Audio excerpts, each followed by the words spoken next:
Setelah sempat tertunda karena pemilihan umum, penyaluran bantuan cadangan beras pemerintah atau CBP di Kota Palembang kembali dilanjutkan oleh PT Pos Indonesia KCU Palembang pada 15 Februari lalu.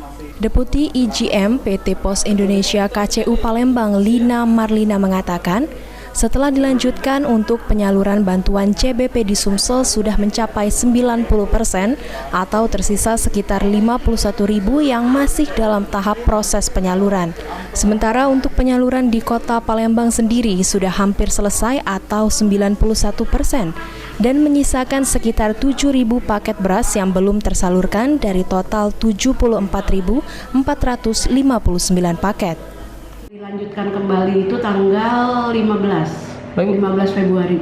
Itu mulai tertundanya, mulai stop disalurkan itu mulai tanggal berapa, Bu? Tanggal 8 sampai dengan tanggal 14. Baik, Bu. Untuk kemudian ini untuk beras yang telah tersalurkan untuk di Sumsel kemarin sudah berapa, Bu? Di Sumsel? Untuk seluruh Sumsel itu yang telah disalurkan sekitar 90, sama sih secara keseluruhan 90% lah ya.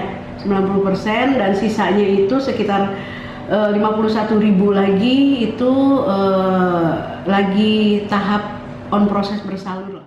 Dihimbau kepada masyarakat yang menerima bantuan CBP untuk selalu membawa surat undangan setiap pengambilan bantuan.